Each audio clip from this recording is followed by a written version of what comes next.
Hello friends, welcome to my channel Sagun Hindi कहानियाँ। आज की कहानी है आत्मनिर्भर। जिंदगी भर खुले दिल और खुले हाथ से जीने वाली समीक्षा जी को रिटायरमेंट के बाद बहुत बार मन में सोचकर रहना पड़ता था। सारा पैसा बच्चों की पढ़ाई और घर बनाने में लगा दिया था।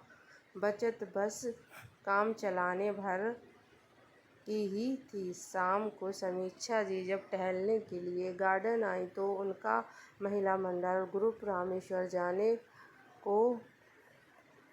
जाने का प्रोग्राम बना रहा था। समीक्षा, तुम भी चलोगी हमारे साथ? गीता जी ने कहा। अरे वाह, क्यों नहीं। बहुत बरसों से मेरा भी मन था कि मैं रामेश्वर जाऊं। बच्चों से बात करके बताती हूँ भाभी जी। शाम को अमित जब ऑफिस से आया तो समीक्षा जी ने बड़े उत्साह से अपनी योजना के बारे में अमित से चर्चा की। बेटा, मैं भी जाना चाहती हूँ। बहुत बरसों से मेरा भी मन था और थोड़ा चेंज भी हो जाएगा। समीक्षा जी को उम्मीद ही नहीं थी कि उन्हें ऐसा जवाब मिलेगा। मम्मी, कितना खर्च करती हो आप? बेफजूल का। कितना वाहियात आइडिया है आपके दोस्तों का। इस उम्र में घर में रहकर भजन कीर्तन करो भगवान से।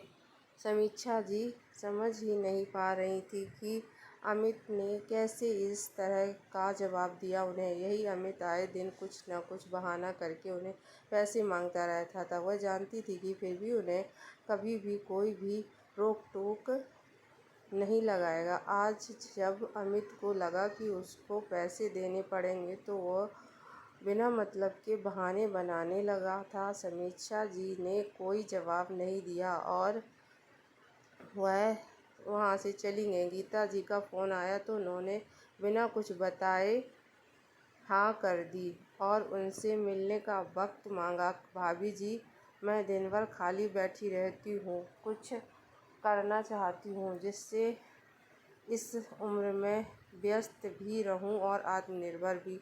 अरे वाह समीक्षा, तुमने सही समय पर अपने मन की बात कही। मेरे पड़ोसन में सुनीता रहती है, उन्हें एक टीचर की ज़रूरत है। तुम भी एक बहुत अच्छी टीचर थी।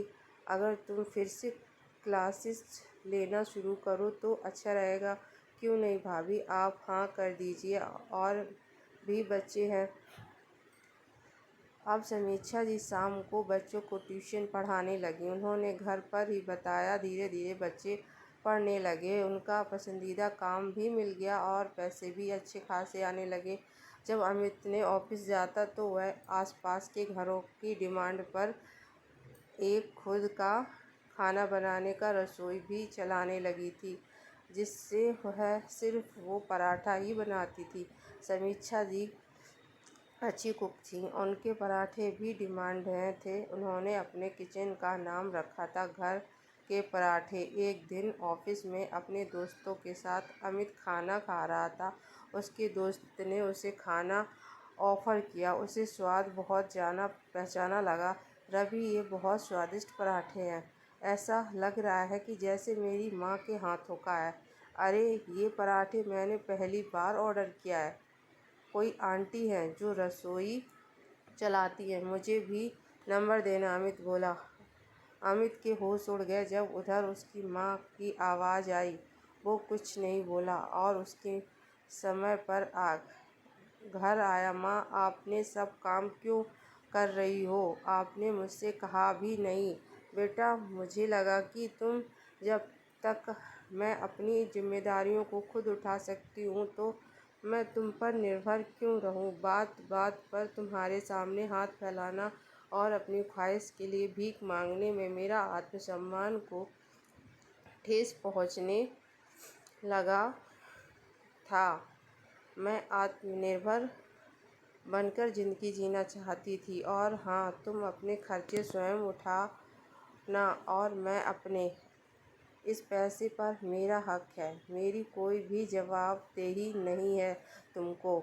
मैं जहाँ भी जाऊँगी तुम्हें बता दूँगी। तुम मेरी ज़िंदगी के हस्तक्षेप और ना ही मैं तुम्हारी ज़िंदगी में करूँगी। अमित अवाक सा देखता रह गया। पास ना हो तो अब सवाल करने का हक था ना जवाब ही की उम्मीद। धन्यवाद दोस्तों। अगर मेरी कहानी आपको पसंद आई हो तो प्लीज़ मेरे चैनल को सब्सक्राइब ज़रूर करें, लाइक करें, कमेंट करें और शेयर करें। शगुन हिंदी का